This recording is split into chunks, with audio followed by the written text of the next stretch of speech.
de savoir. Et qu'est-ce qu'il attendait comme réponse? À quoi sert une pierre? Michel-Ange nous dit ceci. La brute la lance, le distrait la jette, le paysan fatigué par sa tâche en fait un siège. Le promoteur l'utilise pour construire, pour bâtir. Pour un poète, c'est tout un monde. Pour un enfant, c'est un jouet. Et pour le sculpteur, derrière chaque pierre se cache une statue. Analogie avec nos vies en commun. Chacun de nous, nous sommes tous des blocs de pierre, des blocs de marbre. Et à chacun de nous, nous dit Michel-Ange, d'aller deviner la statue qui se cache derrière les blocs de pierre que nous sommes tous. Autrement dit, d'aller chercher le talent qui est là. Mais faut-il encore le croire, y croire et le percevoir et le voir. Et quand on a cette attitude, eh ben, tout devient possible. Oui. Moi, ce que je voulais dire en matière de... Enfin, je voulais raconter une petite anecdote en matière d'intelligence collective. Quand on a créé l'école, on a d'abord réuni une 60aine d'écrivains très connus. Donc des gens qui sont globalement assez brillants, qui ont eu des prix Goncourt, des prix Médicis, tout ce que vous voulez. Et puis à un moment, un écrivain a dit mais vous pensez que ça va être quoi le niveau des textes produits dans les ateliers? Bah, on ne sait pas. On va voir. Et alors on a lancé l'école.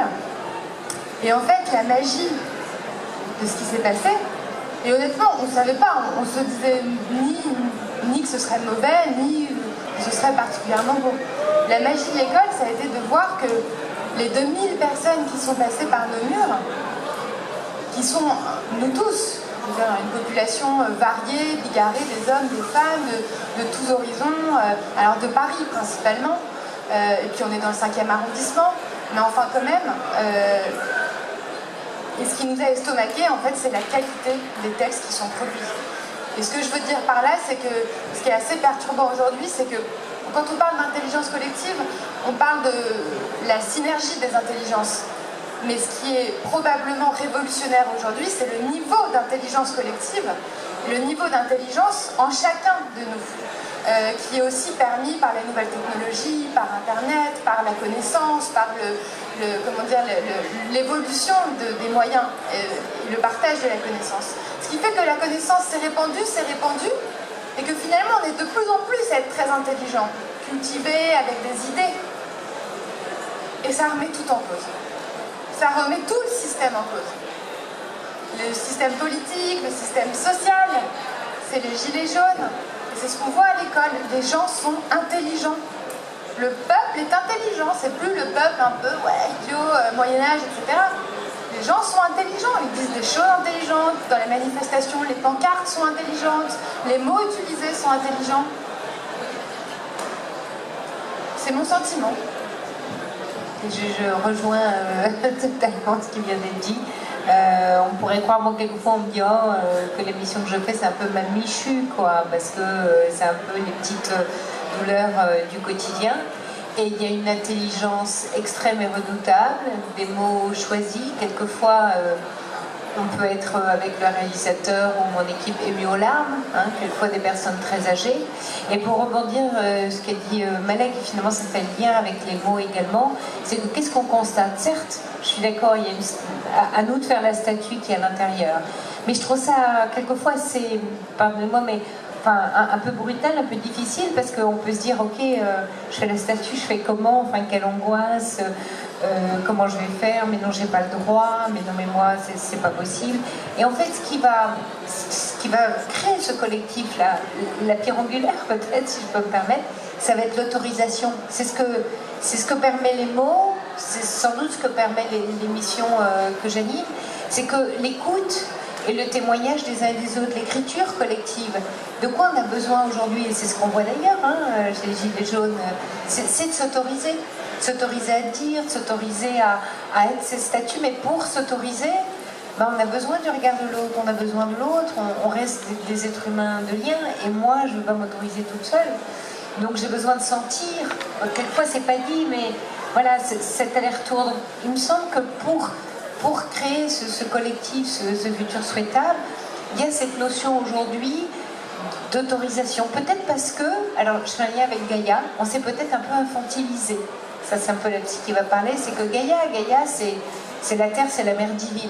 qu'est-ce qui se passe? C'est que nous, en tant que petit enfant, on se dit « Ah, on abîme maman, on abîme notre mère divine. » Mais elle s'en fout complètement, la Terre. Elle pourra survivre à nous. Nous, on peut tous mourir, la Terre continuera. On le sait très très bien.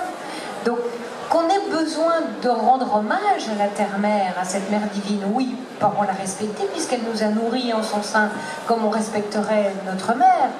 Mais qu'on se dise comme des enfants, attention, il faut protéger maman qui ne sait pas se protéger toute seule. Bon, maman s'abîme à cause de nous, mais elle est capable de se protéger parce qu'elle nous éjectera quand nous, on aura tout cassé, tout abîmé. Donc voilà, il y a peut-être une sorte d'autorisation, de responsabilité à prendre, et cette autorisation et ces responsabilités, tout seul c'est très difficile. Je pense que là on a besoin de collectif. C'est vrai qu'il y a ce côté-là aussi actuellement d'éveil des consciences et de différentes formes d'intelligence également.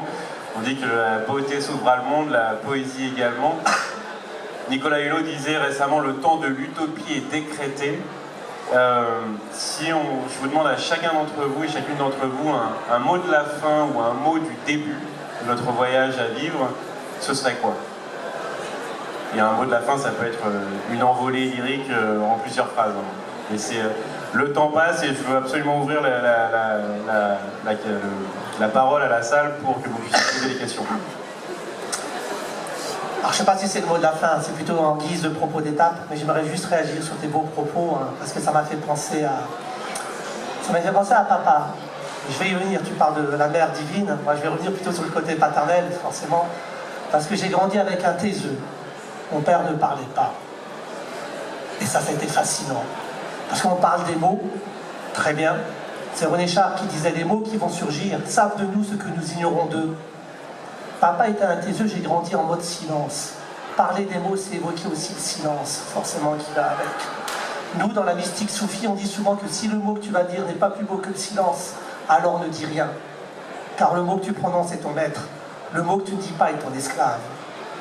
Donc j'ai grandi avec une personne silencieuse. Et il m'a appris quelque chose, papa, par son silence. Et j'ai compris ceci. S'il y a une chose que nous devons transmettre dans cette vie, c'est bien la présence. Bien plus que les mots ou la langue. La présence.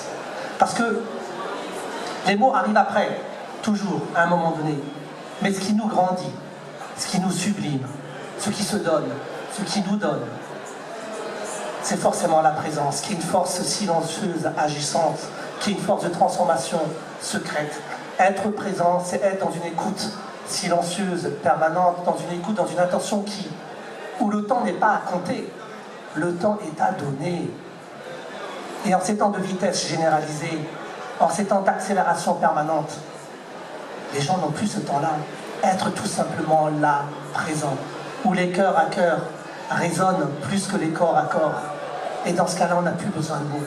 Tout passe par le geste, tout passe par le regard, tout passe par un sourire.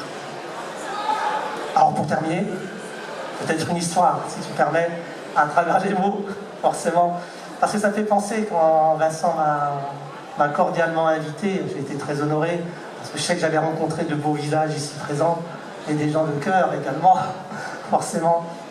Ça me fait penser, quand on parle des mots, il y a une très belle histoire de la sagesse amérindienne qui s'appelle les mots. Donc ça va faire résonance avec ton école, les mots voyageurs. Histoire que j'ai collectée à travers des rencontres, les JO. Nous on organise des JO, ça s'appelle des joutes oratoires. Entre conteurs, on tire un mot et on s'affronte à travers des mots.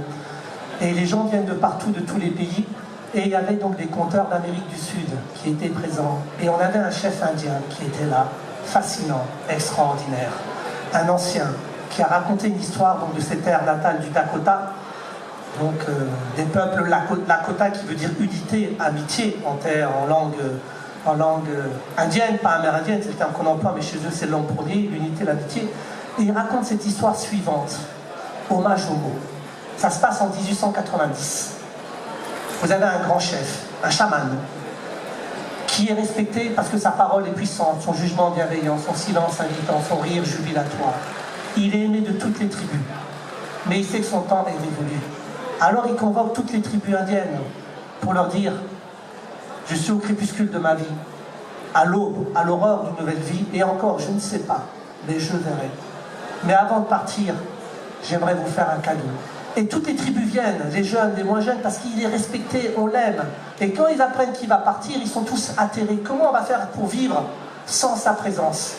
Et il leur dit, de toute façon, ma présence n'a plus aucun sens aujourd'hui parce que vous êtes obnubilés par le sens du progrès. Vous, la jeunesse indienne, vous n'avez qu'une envie, c'est d'aller dans ces nouvelles grandes villes qui sont en train de se monter du côté de Denver, de Baltimore, de New York. Et je ne peux pas aller contre le sens du progrès, dit-il, parce que la plaine du bison ne vous parle plus.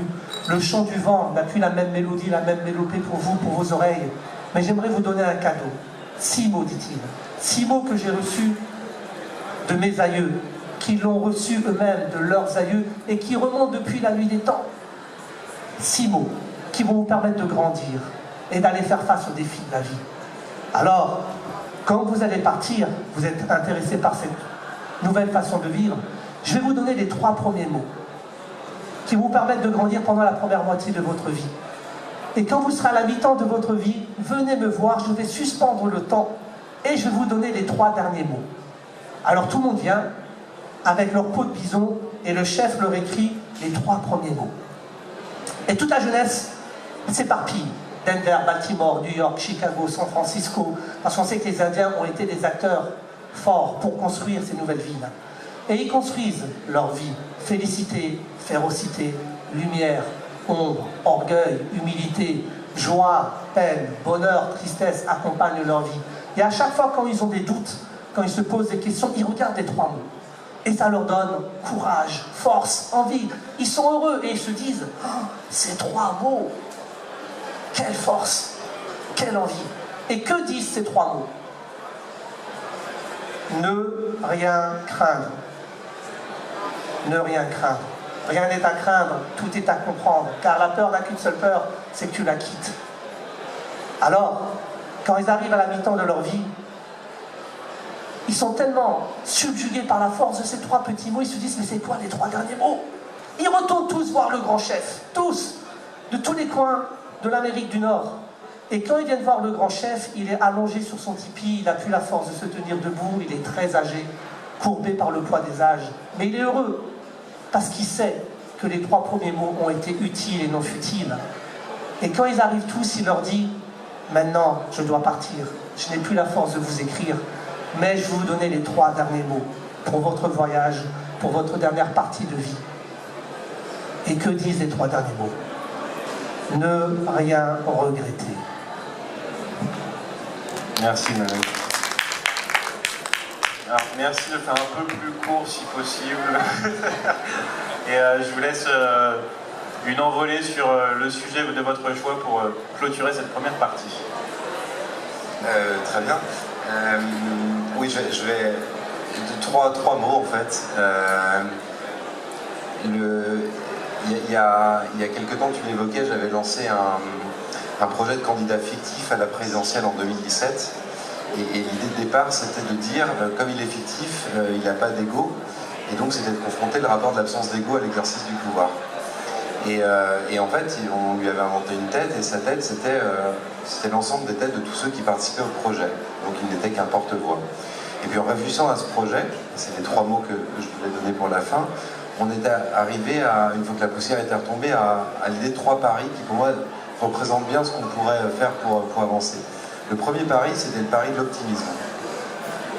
C'est un pari, au sens peut-être de reviser le pari pascalien, de croire en Dieu. C'est pas se dire le ciel est bleu, c'est tout cool. Non, c'est se donner les moyens de croire en un avenir souhaitable. Le deuxième pari, c'était le pari justement de l'accessibilité, qui en fait est le pari, tu l'évoquais, de l'intelligence de tous. Je sais plus, tu citais madame, ton émission, bah, il y aurait eu Madame Michu, je sais pas quoi. Non, je sais pas, elle s'appelle Françoise, elle est de Saint-Étienne, et elle a une vie, des envies, c'est insupportable. Donc il y avait ce deuxième pari qui était le monde a beau être complexe, de toute façon, on peut le rendre accessible et que tout le monde a envie de s'en emparer. Et le troisième pari, qui était le corollaire du deuxième, c'était le pari de la responsabilité de tous. C'est-à-dire que si le monde, on peut le rendre accessible, si on a envie de le partager, si on a envie de le construire ensemble, à ce moment-là, on n'a plus d'autre choix moral, éthique, en tout cas humain ou de dignité, que de s'engager justement pour le faire progresser. Et que de se dire aujourd'hui encore qu'on peut déléguer à d'autres le soin de construire l'avenir qu'on a envie, dans lequel on a envie de croire, celui dont on a envie de léguer à nos enfants, me semble, c'est un mot fort, mais me semble une hérésie. La seule chose possible, c'est de faire un pas en avant, de faire un petit pas sur ce chemin faisant, d'avancer et d'essayer de le construire avec les autres. Et c'est ce que j'essaie de faire tous les jours. Voilà. C'est bien parce que comme ça mon mot est tout choisi, je vais pouvoir faire le lien. Il est question de responsabilité. Quand on est responsable, on est libre. Et faites-en l'expérience parce qu'à chaque fois qu'on est responsable et pas coupable, attention. Alors responsable mais enlever la culpabilité, elle sert juste à rien, elle sert à renforcer notre ego et à nous croire tout puissants. Mais dès lors qu'on prend la responsabilité de notre vie, de ce qui nous arrive, de la façon dont on va le regarder, alors notre liberté est tout à fait infinie. Et là, on va pouvoir tous se rencontrer et co-créer ensemble.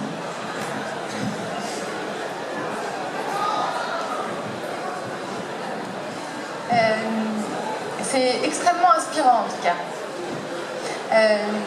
Moi, je voulais dire une citation. C'est quelqu'un qui me l'a raconté il y a très longtemps. Je me rappelle de l'idée, et c'est cette idée que je veux vous partager. Un homme rentre dans une voiture et dit au chauffeur « Allez doucement, je suis pressé. » Ah, c'est Churchill, c'est ça. C'est Churchill qui disait ça à son chauffeur. Et j'aime beaucoup cette citation, j'aime beaucoup cette idée en fait. Et le lien avec le sujet, c'est le rapport au temps. Prendre son temps. Je pense qu'il est évidemment très important de se le rappeler aujourd'hui dans la société dans laquelle on vit. Et à l'école, quand vous passez la porte, vous rentrez dans un autre espace-temps. Et c'est notre façon à nous d'apporter un peu de poésie dans nos vies. Voilà. Merci. Moi, je dirais par un mot, le mot rêve. On a tous des rêves et chacun de ces rêves est différent. Et tu parlais de libérer la part haute de soi, de s'exprimer sur ce qu'on voudrait être. Et verbaliser les rêves, c'est une façon, par les mots, une façon d'enrichir le réel et de faire qu'ils adviennent si vous êtes attentif aux signes. Donc voilà, exprimez vos rêves par les mots et votre vie changera. Par rapport à l'exercice qu'on va faire après, et de l'importance de l'exercice qu'on va faire après, moi j'aimerais vous partager un peu juste la quête de notre aventure. Je pense qu'il faut réenchanter l'avenir. Il faut réenchanter l'avenir et pour ça, il faut décoloniser notre imaginaire qui a été peut-être colonisé par les marchands. Regardez comment on parlait du niveau de vie des familles et que maintenant on parle du pouvoir d'achat des familles. Ça ne veut pas dire la même chose. C'est qu'il y a donc quelque chose qui s'est immiscé sans référendum dans notre esprit. Et donc décoloniser l'imaginaire est la première étape. Et puis, il nous faut, parce qu'on est un être humain, des êtres humains, et c'est comme ça qu'on a fait finalement notre singularité. On se raconte des histoires depuis la nuit des temps. Yuval Harari l'a dit, et de belle manière. Donc il faut se raconter des histoires. Il faut un grand récit d'un monde qui donne envie d'aller vers lui. Et il faut le raconter les uns avec les autres avec une telle onctuosité qu'on ait envie de le faire advenir plus rapidement. Merci Mathieu. Alors, tout le monde s'est exprimé pour le mot de la fin? Je n'ai oublié personne. Alors, je voudrais juste ouvrir la parole à quelques questions. Est-ce que vous avez des questions à poser aux intervenants sur tout ce que vous avez entendu depuis maintenant un peu plus d'une heure? Je vais venir avec le micro jusqu'à vous. Est-ce qu'il y a une question ou pas? De toute façon, vous allez participer après. Donc,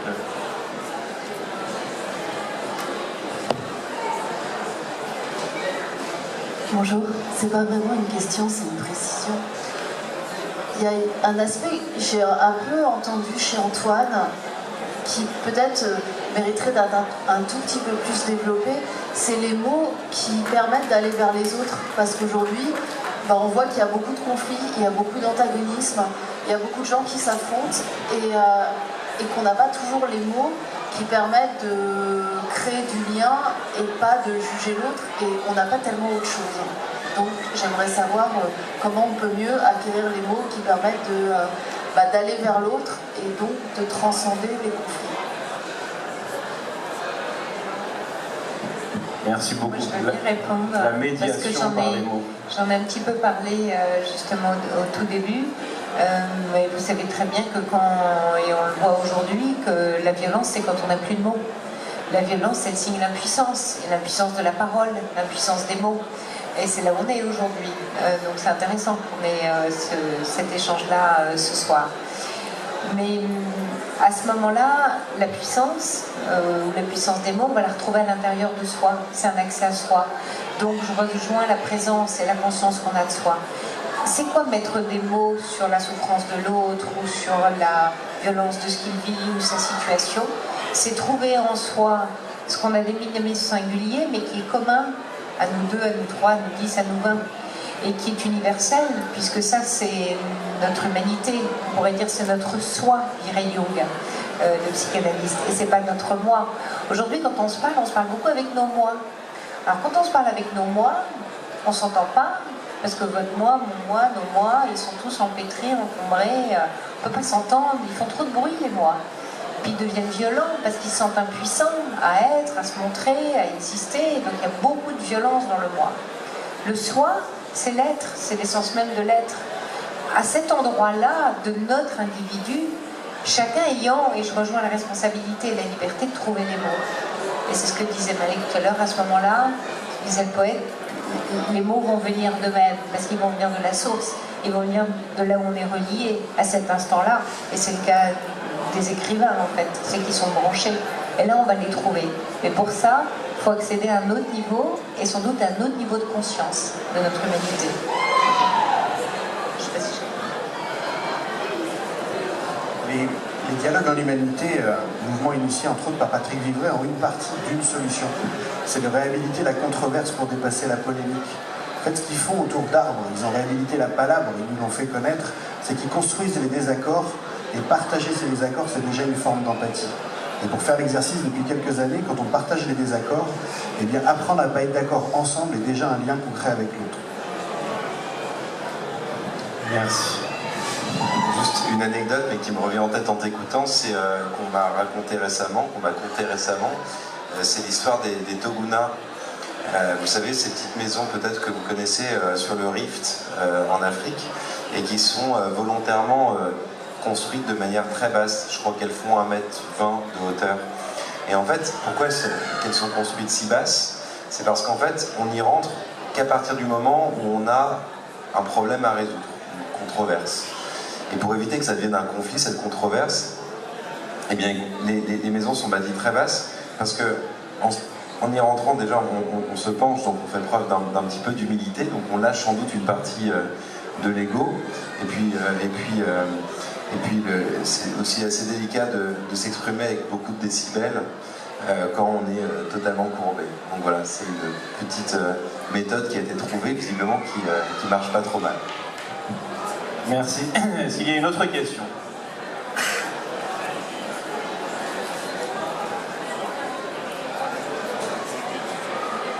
Bonsoir.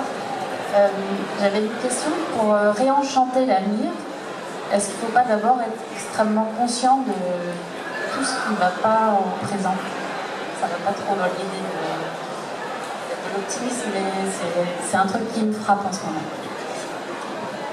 C'est d'ailleurs la clé. Moi j'aime bien dire on n'est pas des doux rêveurs, on est des rêveurs de possible au pluriel. La clé c'est bien de prendre la mesure du monde et la démesure du monde pour qu'en conscience on puisse dépasser l'impossible. C'est ça en fait la clé en prospective. On n'est pas en train de rêver un futur qui pourrait advenir, on est en train de manière collective de préparer l'avenir dans lequel on veut vivre. Toute la différence est là et toute la puissance est là. Et ce mot de notre époque, l'empuissantement, cet empowerment qu'on a du mal à traduire en français dans le texte, mélange de super-héros et d'énergie, c'est ça l'énergie de l'époque, moi qui me fait penser raisonnablement que demain peut être quelque chose d'assez incroyable dans notre histoire commune de l'humanité, malgré les difficultés de la transition, parce qu'à chaque transition, évidemment, il y a des âges sombres qui côtoient des âges d'une couleur un peu différente. Pour faire écho au propos de Mathieu, il a évoqué les dialogues en humanité, comme j'y participe assez souvent, donc on est des adeptes du rêve, mais du rêve lucide. Moi, le mot rêve, on l'écrit avec un acronyme, R-E-V-E. Le rêve, c'est quoi? C'est des résistances créatrices. faire face, bien sûr, aux injustices, ne pas les accepter, savoir lutter pour et non pas lutter contre. Mais il faut faire preuve d'expérimentation anticipatrice. Il faut qu'il y ait une vision transformatrice et qu'il y ait de l'espérance lucide. On doit être dans une approche extrêmement discernée du réel et ne pas être dans un déni. Si on est dans le déni du réel, alerte. Et c'est pour ça les mots, la poésie a une force extraordinaire. Par rapport à la situation d'aujourd'hui, quand je vois ce qui se passe aujourd'hui un peu en France, ça me fait penser un peu à la situation insurrectionnelle en Algérie pendant les événements. On a un très grand poète berbère qui avait écrit un poème en anticipant les événements, Mouloud Mameri, dans les années 50. Et il disait « Quand trop de sécheresse brûle les cœurs, quand la faim tord trop d'entrailles, quand on bâillonne trop de rêves, quand on limite les possibles, il suffit d'un bout de bois dans le cœur des hommes pour générer le plus grand des incendies. » La poésie a une manière de transformer également le réel. Maintenant, ça a été évoqué par Mathieu, et là je le rejoins parfaitement. L'enjeu, c'est notre capacité également à voir les possibles. Et il y a énormément de possibles. Moi, je cite souvent Gandhi. Gandhi, dans les années 40, hein, juste avant la partition des Indes, hein, et il savait que l'Inde allait exploser avec le Bangladesh, avec le Pakistan. Il savait qu'elle n'allait pas tenir. L'Inde, avec l'indépendance qui était plus ou moins actée, mais il fustigeait déjà le comportement des égos de ses communicants, des gens qui étaient tout autour de lui, et il disait ceci. On est dans les années 40. Et donc il parlait de l'Inde, des Indes. Le problème de nos sociétés actuelles, ce ne sont pas des mauvaises actions, c'est le silence des bonnes actions. Le silence des bonnes actions. Parce que je suis certain, si vous voyagez, où que vous alliez, et même ici en France hexagonale, vous devez être accueillis par des gens qui n'ont qu'une envie, c'est de vibrer ensemble. Merci mon cher Malek, merci à tous. J'ai envie de dire, pour clôturer cette partie-là, pourquoi voir la vie en prose quand on peut la voir en poésie? L'utopie est un possible à venir, pas impossible à venir. Et pour reprendre la devise des mousquetaires, à tous, pour tous, et que l'harmonie se hisse, un pour tous et tous en cœur. Merci beaucoup à vous tous d'être venus aujourd'hui. On peut les applaudir s'il vous plaît.